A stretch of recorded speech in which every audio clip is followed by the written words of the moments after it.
My dear listeners, welcome. Today we shall set sail into the depths of time, beyond the world we know, to that golden age when a fleet of colossal ships dared to challenge the oceans, led by a man whose name would fade into history, but whose legacy still echoes. This is a tale not only of the seas, but of a story that even history itself has almost forgotten. The tale of Zheng He, a man who was sent into the unknown by the powerful leaders of the Ming Dynasty, who even followed the stars in the sky. A man who began his life as a slave, yet ended it as the ruler of the seas. But let me remind you, dear listeners, this is not just a story of victories. It is also a story of loss, of the end of an era. We will explore together why that vast fleet withdrew, and why, over time, it sank into the dusty pages of history. If you are ready, let us begin. Under the moonlight, let us listen to the whispers of the seas. For each wave carries a secret, and each breeze tells a story. All right, now listen closely, my dear friends. Today, I'm going to tell you not just about a name, but about the echoes of an entire era. Zheng He. This name belongs to a man who grew up under the mighty wings of China's Ming Dynasty and dared to challenge the world. But his story wasn't just a regular tale that started the day he was born. No, his fate, like a poem written by the wind, was shaped both by the fierce storms and the calm seas. Zheng He was born in 1371 in Yunnan province, located in the western part of China. At that time, this area was a melting pot of different cultures and beliefs. He was born to a Muslim family of the Hui ethnic group. His father and grandfather had gone on a pilgrimage to Mecca, making Islam the center of their lives. Zheng He's childhood was steeped in these deep spiritual values, but fate had a very different path in mind for him. At that time, Yunnan was facing the rising power of the Ming Dynasty. When the Ming army took over the region, Zheng He was just a small child. But this war became the turning point of his life. As his family became victims of the conflict, Zheng He was captured and taken to the capital, Nanjing. That was the day his fate changed forever. This captivity marked the beginning of a journey that would transform him from a slave into a hero. When Zheng He arrived at the palace, he was taken under the wing of the powerful Ming Emperor Yongle. This young man, with his physical strength, intelligence, and determination, quickly became a favorite at the court. He was educated, honed his military skills, and soon became a trusted ally of the emperor. Mastering the palace's complex politics, Zheng He became not just a slave, but a loyal servant and advisor to the emperor. But what truly set him apart was his spirit that dared to challenge the winds. Zheng He was a man who listened to the call of the sea. For him, the oceans were not barriers, but gateways. Over time, he became the leader of the Ming Dynasty's greatest naval expeditions.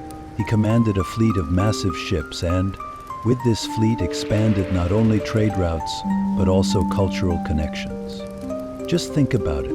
A slave, a Muslim child, going to places that even emperors could only dream of. What an incredible story. Zheng He's life teaches us not only about personal perseverance and determination, but also about the limitless power of the human spirit. He was a dream walking on the waves, a legend whispered by history. Now, I ask you, dear listeners, as we talk about Zheng He's life, should we be describing a slave, a hero, or a legend? Because his story carries a lesson for each one of us. My dear friends, before we continue with the story of Zheng He, I must take you back to the world of his time. Because a story only truly makes sense not just through its hero, but also through the world surrounding him.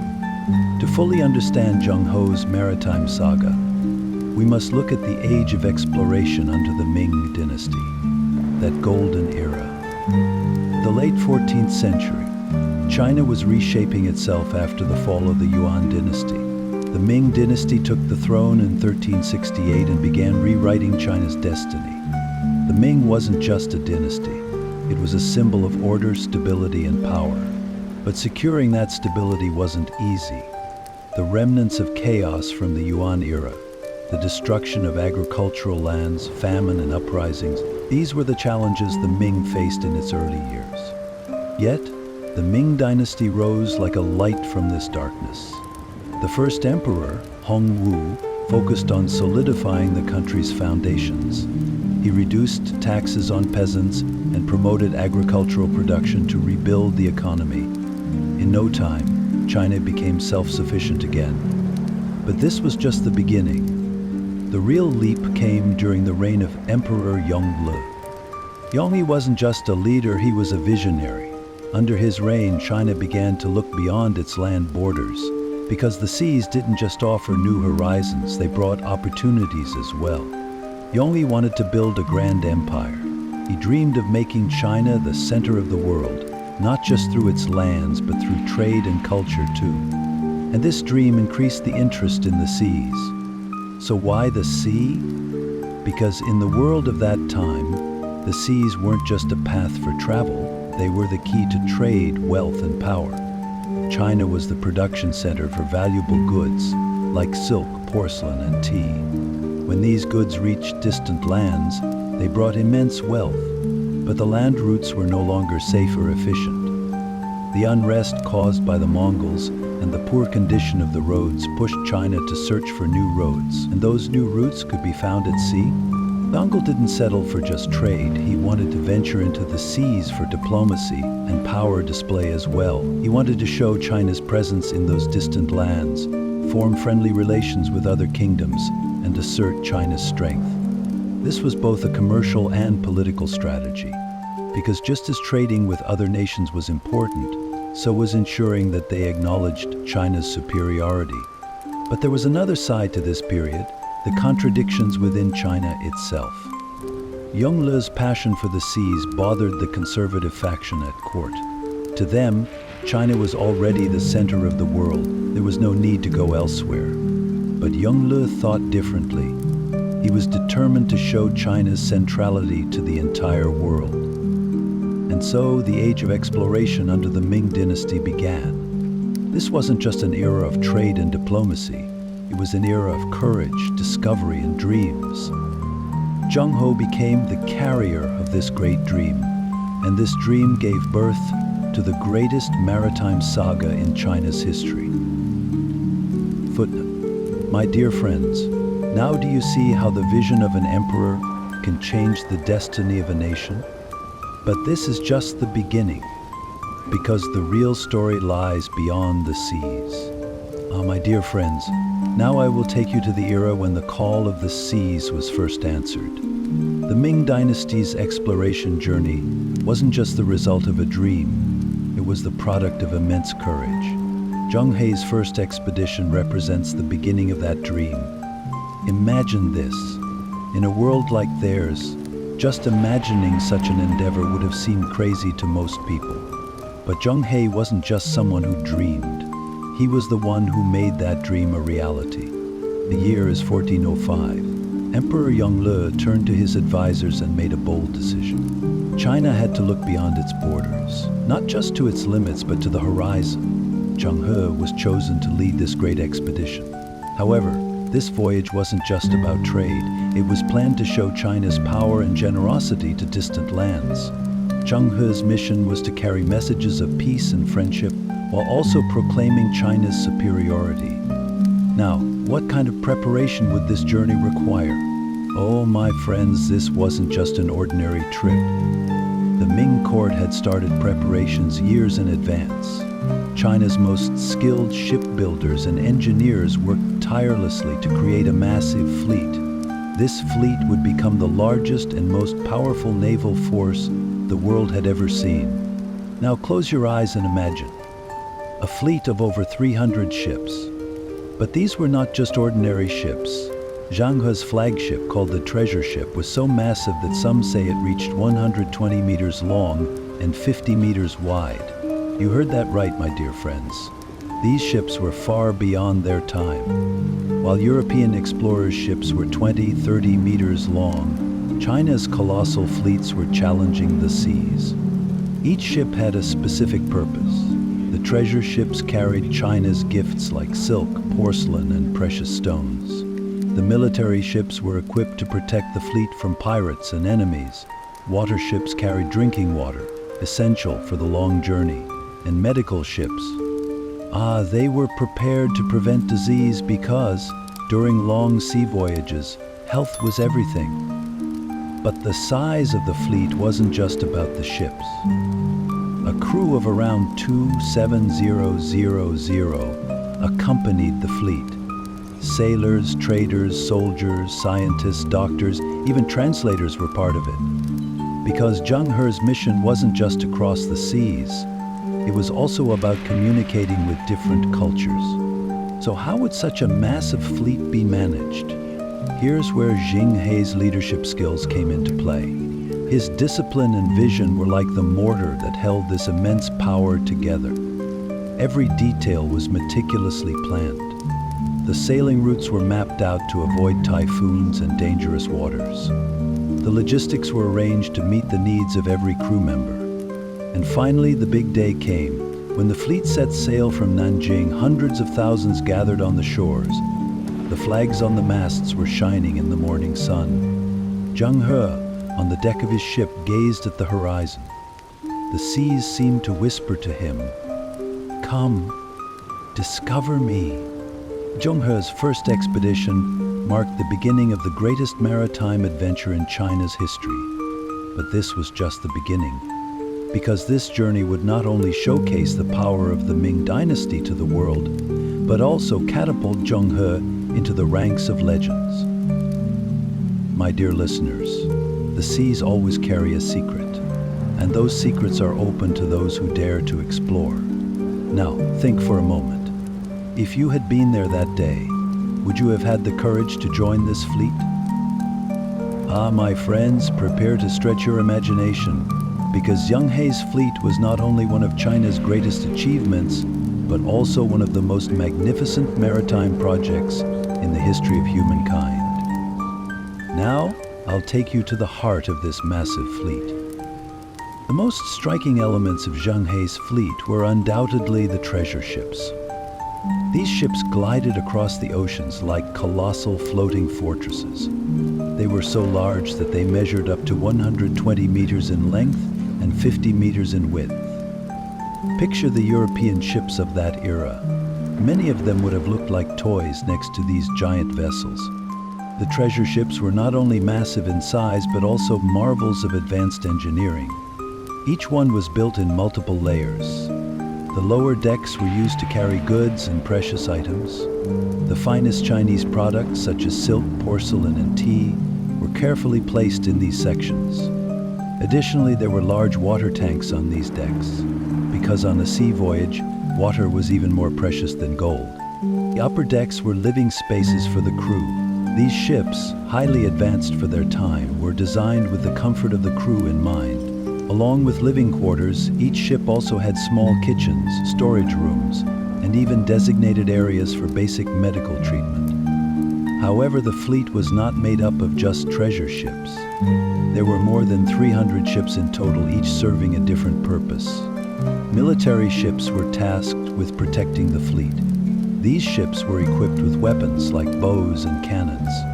Trade ships were prepared to carry China's wealth to other nations. Water ships transported hundreds of tons of drinking water, necessary to meet the fleet's needs. Medical ships were stocked with medicines and medical supplies to maintain the crew's health. What about the crew? My friends, this fleet wasn't just filled with sailors. There was a colossal workforce of around 2,700 people. Sailors, soldiers, traders, diplomats, engineers, and scientists. Each person was a vital part of this great journey. There were even translators who could speak different languages, because the fleet's goal was not just exploration, but also to establish diplomatic relations.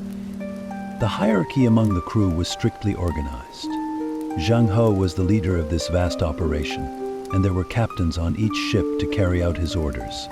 Life on the ships was built on discipline and order. Daily tasks were set, and every individual had a responsibility. Sailors were in charge of the ship's maintenance, soldiers ensured security, traders handled commercial relations, and diplomats prepared for meetings with foreign rulers. Of course, managing such a massive fleet required extraordinary logistical planning. The amount of supplies each ship carried was carefully calculated. Durable foods like rice, grains, and salted fish kept the crew nourished during the journey. The ships were also equipped with technology to defend themselves. Advanced compasses, maps, and star observations allowed Zheng He's fleet to sail with remarkable accuracy to distant lands. Another remarkable feature of the ships was their double-hulled design. This design provided stability and safety to the vessels. China's maritime engineering at this time was far ahead of other civilizations. In particular, the ship's sail systems allowed them to cover vast distances by efficiently harnessing the power of the wind. Finally, these ships weren't just transportation vessels. They were also cultural ambassadors. Each one represented the greatness and power of China. In every port the fleet visited, these ships were met with awe and admiration. They were the face of China to the world. My dear friends, these ships and the people aboard them weren't just part of a fleet. They were pieces of a dream to make China the master of the seas and leave an indelible mark on world history. Now, think for a moment. If you had been on the deck of one of these ships back then, what would you have felt? The whisper of the seas, the gentle sway of the ship, and the boundless curiosity about distant lands. My friends, now I'll take you where the wind's filling the sails of that massive fleet all the way to distant lands. Zheng He's magnificent expeditions were not just explorations, they were victories of diplomacy and trade. With each of these voyages, China's power and generosity were spread across the world. But where did they go, you ask? The answer to this question is one of the most captivating stories in history. The first step of Zheng He's expeditions was Southeast Asia. The regions that make up modern-day Vietnam, Thailand, the Malacca Strait, and Java Island were the starting points of this great journey. Why, you ask? Because these regions were part of China's traditional trade routes. Chinese goods like silk, porcelain, and tea were highly coveted in these areas. When Zheng He's fleet arrived at these ports, they didn't just trade their goods, but also built friendly relations with local leaders. Alliances were formed and gifts were exchanged. Each gift was a symbol of China's wealth and superiority. But these expeditions weren't limited to Southeast Asia. Zheng He's fleet set sail towards the boundless waters of the Indian Ocean. Regions such as present-day India, Sri Lanka, and the Maldives became crucial stops on the journey. One particularly notable destination was the port of Calicut, located on the western coast of India. Calicut was one of the most important trade centers of its time, and spice trade thrived there. When the treasure ships of China reached this port, they exchanged their gold and precious stones for spices and gems. This reciprocal trade made both parties wealthier. Another striking stop along the journey was the coasts of East Africa. Today, this area encompasses Tanzania, Kenya, and Somalia, and it marked one of China's most distant points of diplomacy. In those days, the eastern coasts of Africa were rich with ivory, gold, and exotic animals. When Zheng He's ships arrived here, they formed powerful ties with local leaders. Alliances were forged through diplomats and gifts were exchanged. It is said that the giraffes brought back to China caused a great stir in the imperial court, as giraffes symbolize peace and harmony in Chinese culture. During these voyages, not only were commercial and diplomatic ties established, but there was also an exchange of knowledge between cultures. Zheng He's fleet tried to learn about the traditions, arts, and technologies of the local people wherever they went. In return, valuable Chinese knowledge, such as advanced agricultural techniques, papermaking, and medical expertise, was brought to these faraway lands. This mutual exchange played a significant role in shaping the global culture of that era. Of course, not everything was peaceful. In some regions, local leaders saw the presence of the Chinese fleet as a threat and resisted. However, Zheng He's military might swiftly resolve these issues. One such instance occurred in Sri Lanka, where a local leader dared to attack Zheng He's fleet. This resistance was crushed quickly, and the leader was brought to China, where he surrendered in front of Emperor Yongle. My dear friends, these voyages weren't just journeys to distant lands. They were China's window to the world. Every port, every meeting was an opportunity to display China's power and wealth. But more importantly, these expeditions created bridges between different peoples. From Southeast Asia to the Indian Ocean and all the way to East Africa, these routes established one of the largest networks of peace and trade in human history. Now take a moment and imagine the vast treasure ships docking at the port, the admiring gazes of the local people, and the grandeur of Zheng He's diplomatic mission. Who do you think won in this story? In reality, it was all of us, because these expeditions, even today, are part of humanity's shared legacy, and a triumphal exhibition that is priceless today. Ah, my children. As majestic as the seas are, you must also know that they are unforgiving. While Zheng He's great expeditions were filled with victories and alliances, they also revealed the dark side of the vast oceans. The struggle of humanity against nature is perhaps one of the oldest tales in history. Now, let me tell you of the challenges these epic journeys faced. First, the climate conditions. The ocean may seem like a friend beneath the clouds, but when a storm strikes, it reminds us of how helpless we truly are. As Zheng He's fleet sailed from the South China Sea to the Indian Ocean, and even to the coasts of Africa, they had to constantly battle changing winds and seasonal monsoons. They understood that the wind could be both friend and foe. Monsoon storms in particular were a grave threat to the massive treasure ships. The sails would tear, masts would collapse, and waves would sweep the crew overboard.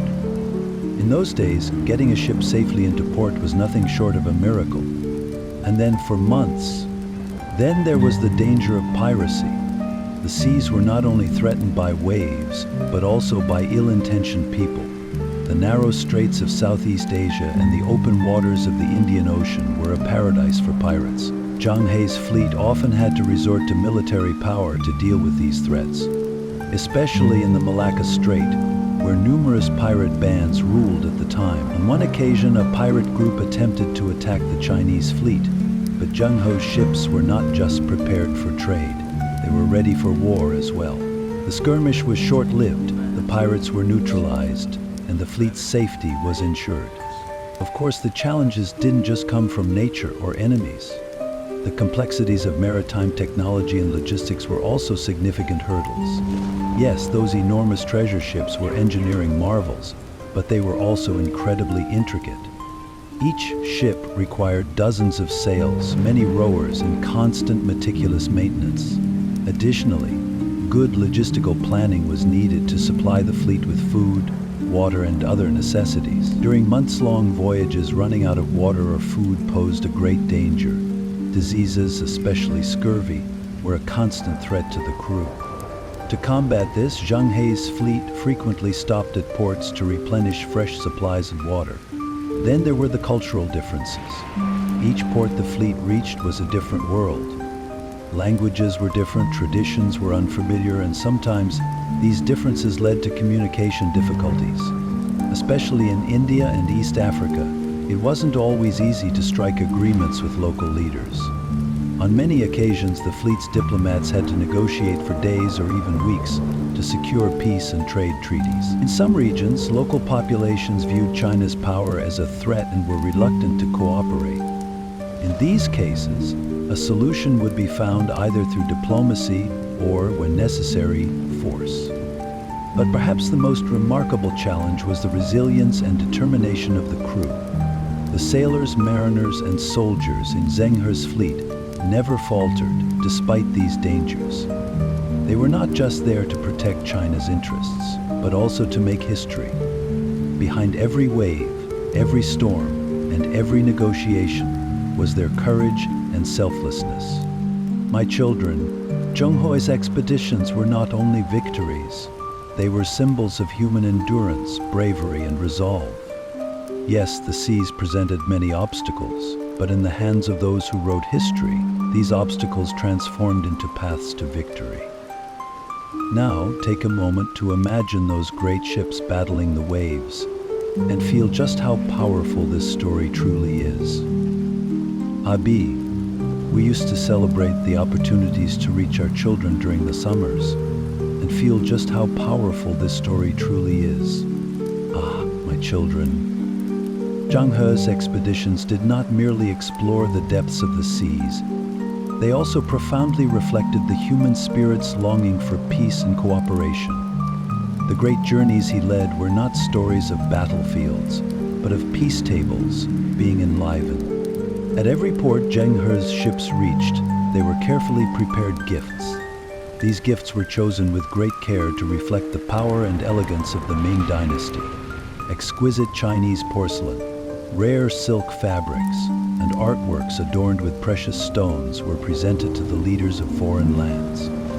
Yet these gifts were not simply for display, they were symbols of peace. Zheng He, whenever he presented a gift, would also offer diplomatic letters, carrying messages of friendship. These letters were filled with graceful words expressing the Ming Emperor's desires for peace and trade. Peaceful relationships, especially with the port states of Southeast Asia and the Indian Ocean, are considered some of Zheng He's greatest successes. The Malacca Sultanate, the trading centers around the Bay of Bengal, and the Swahili cities along the East African coast warmly welcomed China's diplomatic approach. Zheng He did not try to show superiority. Instead, he succeeded in establishing mutually beneficial relationships by respecting their cultures. One such example was a peace agreement on the island of Java, where Zheng He acted as a mediator in resolving a conflict between local leaders, bringing peace to the region.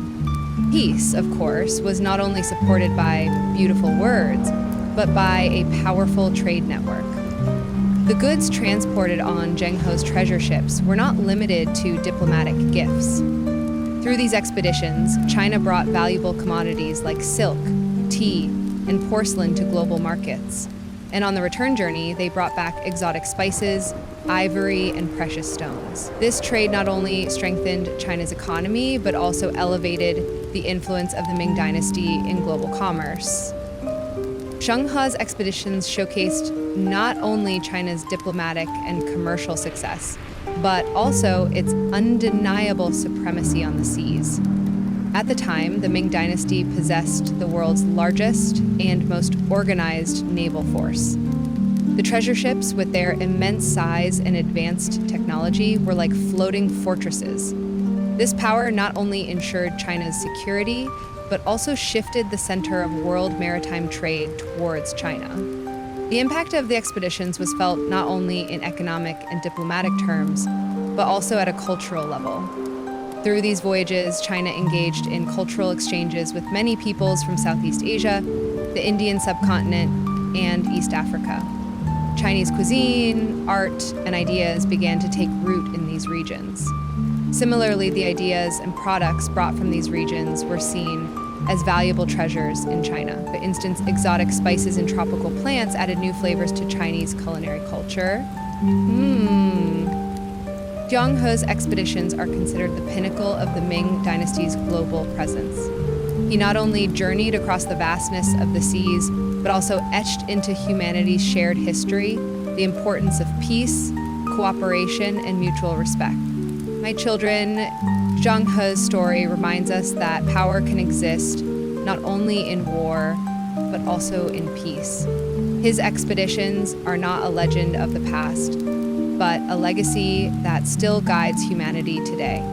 Remember, the great sails unfurling in the middle of the seas were not just the hopes of China, but the hopes of all mankind, dancing with the wind. My children. Every great story has an end. Zheng He's epic life, like the waves of the seas, has a beginning and an ending. However, his final expedition is perhaps the most mysterious of all. Now I will tell you about the last years of this great admiral's life. In 1443, Emperor Yingzong sat on the throne of the Ming Dynasty. During this time, the maritime policies of the Ming Empire had weakened, and the power dynamics around the palace had shifted. Yet Zheng He, still a loyal servant, was ready to embark on one final mission for his emperor. This journey would be his 10th and last. But this mission would be not only an exploration, but also the closing chapter of his life. The details of this final voyage are less documented compared to the others. The fleet once again set sail towards Southeast Asia and the Indian Ocean, seeking to renew the old trade and diplomatic connections. However, this time, Zheng He's greatest challenge was not the wild waves of the seas, but his aging body. The wear and tear from years of arduous journeys had left deep marks on him, yet his spirit still carried the passions of a young explorer. During the final expedition, as Zheng He's ship sailed through the vast waters of the Indian Ocean, his health began to deteriorate. According to legend, in 1433, near present-day Kolkata, Zheng He breathed his last. His fellow sailors entrusted the great leader to the arms of the ocean, laying him to rest in its depths. Another version of the story suggests that his body was returned to Nanjing and buried there. However, the truth remains a mystery. With Zheng He's death, the great maritime expeditions of the Ming Empire came to an end. The conservative faction of the court viewed these voyages as extravagant and abandoned the massive fleets to the shadows of history. Some sources even suggest that Zheng He's ships and maritime records were deliberately destroyed by the orders of later emperors. This has only added to the mystery surrounding his life and expeditions. There are many theories surrounding Zheng He's final voyage and death. Some claim that he disappeared in the Indian Ocean, reaching distant lands, perhaps even advancing as far as the interior of Africa or even the Atlantic Ocean. Although these claims cannot be verified by historians, they have become myths that stir the imagination. Another theory suggests that Zheng He fell victim to the political struggles within the palace during his final years. Some believe that his loyalty and success disturbed the conservative powers within the court, and the expedition was essentially a form of exile for him. However, there is no evidence to support these claims, and such theories remain mere whispers in the pages of history books.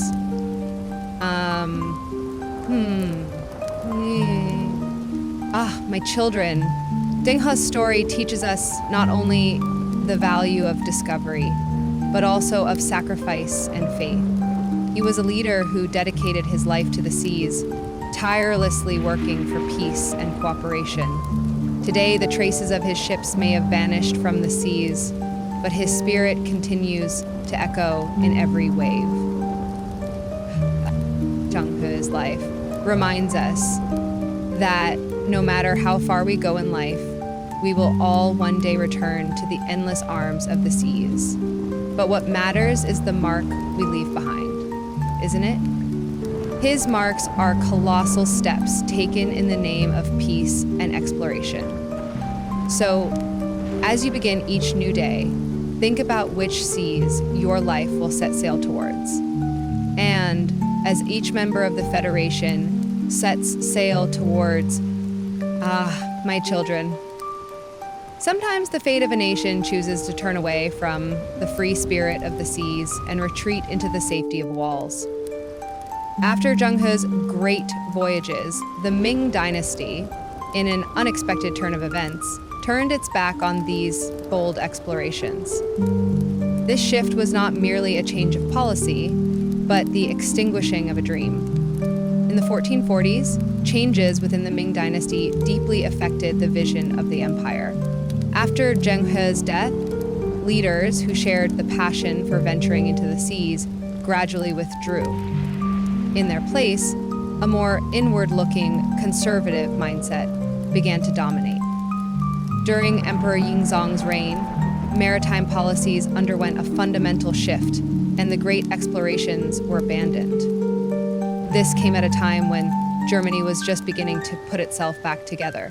And at the same time, the conservative circles in the Ming court began to see the Great Sea expeditions as an increasing threat. The construction and maintenance of fleets placed a heavy burden on the imperial treasury. Moreover, there was a belief that overseas trade and diplomatic activities would weaken China's traditional values.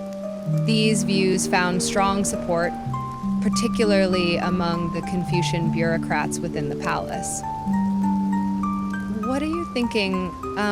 According to them, China's grandeur should be protected not beyond the seas, but within its own borders, with a focus on agriculture and stable internal governance. In 1449, when Emperor Zheng He ascended to the throne, the Ming Dynasty entered an era where it completely abandoned maritime exploration. The empire began to view these sea expeditions as unnecessary and wasteful. Zheng He's vast fleets became legends, while their places in the harbors were taken by decaying shipwrecks. The state budget supporting maritime activities was cut, and over generations, the skills of navigation began to fade. There were several fundamental reasons behind the Ming Dynasty's retreat from maritime exploration. First, the empire had to focus on the Mongol threat along its northern borders. Redirecting resources to defend China's land borders became the palace's priority. The funds spent on building massive fleets and conducting expeditions were now needed to strengthen the army and border defense. And the reason was that maritime activities were seen as a threat to the power balance within the Ming court. During Zheng He's expeditions, the wealth generated through trade had given rise to new centers of power that could weaken the control of the palace. This was particularly unwelcome among the conservative factions of the court, and halting the sea voyages was seen as a way to prevent these dangers. Finally, the ideological stance of the Ming court also played a significant role in this decision.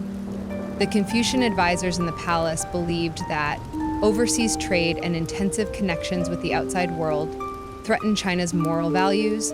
Therefore, maritime activities were regarded not only as an economic necessity, but also as a cultural threat. Oh, my children. During this period, it wasn't just the great voyages that were halted. Even ordinary people were forbidden to engage in seafaring activities. A series of laws in the mid-15th century tightly controlled maritime trade. In fact, even contact with foreign ships was deemed a crime. The great port cities along China's coast gradually lost their economic vitality. These restrictions led to China losing its leadership position in the international arena. The trade routes of the Indian Ocean, now open due to China's retreat, were seized by the rising naval powers of the Ottomans, Arabs, and Europeans. China, withdrawing into its internal world, completely lost its leadership in the seas. Oh, my children. Unfortunately, the end of these great expeditions was not just the closing of an era for China, but also a symbol of missed opportunities. Zheng He's enormous treasure ships may have vanished into the shadows of history, but his story teaches us a lesson. Every journey undertaken with courage not only expands the seas, but also broadens the horizons of people. But when this courage is abandoned, horizons shrink and dreams quietly fade away. Remember, my children, the power of a nation does not come solely from the land it possesses, but from the courage to look beyond those lands. What China lost was not only the seas, but also that courage. My children. There are some stories where the line between myth and reality is so thin that they almost seem inseparable. Zheng He's maritime voyages are among those stories. His colossal treasure ships sailing to distant lands are not only historical facts, but also the source of legends that fuel the human imagination. Yet, these myths sometimes overshadow the truth. Today, I will reveal the mystery behind these myths and the truths that lie beneath them. Some historians and maritime enthusiasts claim that Zheng He's ships reached the Americas. These claims, especially in the 21st century, were popularized by a writer named Gavin Menzies in his book 1421, The Year China Discovered the World. Menzies argues that Zheng He's fleets crossed the Pacific Ocean and reached the New World a full 71 years before Columbus set foot in the Americas. However, my children, there is no concrete evidence to support these claims. The records we have of Zheng He's voyages show that he traveled to the Indian Ocean, Southeast Asia, India, the Arabian Peninsula, and East Africa. These records do not suggest that he sailed across the Pacific to reach the Americas, of course. This doesn't entirely dismiss the possibility that his fleets could have ventured further. Who can say for certain that the deep secrets of maritime history will ever be fully uncovered? There are also theories suggesting that Zheng He's fleets reached the coasts of Australia. These theories are based on Chinese maps from that time, which allegedly depict shapes resembling today's Australia in the southern hemisphere. However, the authenticity and accuracy of these maps remain a controversial subject in academic circles. Some sources point out that Zheng He's voyages were more focused on trade and diplomacy than exploration. If that is the case, it's possible that more remote and economically less appealing regions did not capture his fleet's attention. Nevertheless, these theories spark our imagination and encourage us to look beyond the history books. Now, my children, let's briefly compare Zheng He to the great Western explorers. Columbus, Vasco da Gama, Magellan. These names are etched in gold in Western maritime history. But consider this: Zheng He, long before them, ruled the seas with his vast fleets. While Western explorers often pursued conquest and colonization, Zheng He's voyages were peaceful and diplomatic in nature. His ships carried not just gold and spices, but also messages of friendship and mutual understanding. He didn't set sail just to demonstrate China's superiority, but also to prove that cultures could come together and enrich one another. But here lies an ironic truth. Western sailors with fleets much smaller than Zheng He's managed to expand their influence across the world permanently. Meanwhile, Zheng He's voyages were cut short due to the Ming Dynasty's policies and gradually faded into obscurity. My children, every legend you hear about Zheng He's voyages may contain a grain of truth. Yet, these myths also reflect the absence of historical records. The places Zheng He's fleets reached, the traces he left, and the messages he carried exist at the intersection of historical research and human imagination. Our task is not only to preserve this great navigator's legacy through the facts, but also by understanding his vision. Zheng He's story is a testament to the courage to go beyond borders, the spirit of exploration, and the power of peace. It serves as both a lesson and a source of inspiration. Remember, my children, as much as we know about Zheng He's voyages, the sea of the unknown remains vast. But perhaps it is this very mystery that makes his story so captivating. Never forget that between myth and reality, the greatest lessons often lie hidden. My children, as you listen to the great Zheng He's story, you must realize that he was not just a sailor or an explorer. He was a figure who embodied the spirit of an era, a messenger who carried the strength, vision, and commitment to peace of an empire to distant lands. But his legacy is not limited to ruling the seas. He is also a representative of cultural connection, a dream, and a lesson. Zheng He's name shines like an eternal star in the sea of Chinese culture. His treasure ships were a symbol of China's mastery in navigation. The influence of the Silk Road, which spread across land, echoed in the sea routes his ships opened. Thanks to his voyages, the peoples of Southeast Asia, the Indian Ocean, and the coasts of Africa came to know China's rich culture and impressive power firsthand. Zheng He's expeditions represent one of the brightest chapters in China's maritime history. However, the isolationist policies that followed his era temporarily halted China's progress in this field. Still, Zheng He's legacy was not forgotten. When we look at the origins of modern maritime technology, The engineering feats and logistical brilliance of the fleets he led remain an inspiration. Today, modern China holds great respect for Zheng He. His story is seen both as a historical pride and a part of the national identity. China's efforts to increase its influence on global trade routes can in some ways be viewed as a modern reflection of Zheng He's expeditions. His name symbolizes diplomacy, peace, and the spirit of discovery. In China, statues have been erected in his honor, museums built, and even modern maritime projects have been named after him. Zheng He stands as a bridge between the past and the future. His legacy is an inspiration not only for China, but for all of humanity. My children, Zheng He's story is not just about setting sail, but also about pushing the boundaries of the human spirit. He has guided us to explore the depths of our imagination. His legacy creates a bridge between the wisdom of the past and the hopes for the future. Now, as you reflect on the lessons you've learned from this story, consider this. Humanity's greatest achievements are shaped not only by our courage to explore, but also by our desires for peace and friendship. Like Zheng He's treasure ships, we too must fill our lives with memories, stories, and wisdom. Remember, every journey begins with a discovery, and sometimes the greatest discoveries are those made on the journey within ourselves. This story ends here, but your story is still waiting to be written. Now go, share your knowledge and what you've learned, for history survives only through those who learn and tell its tales.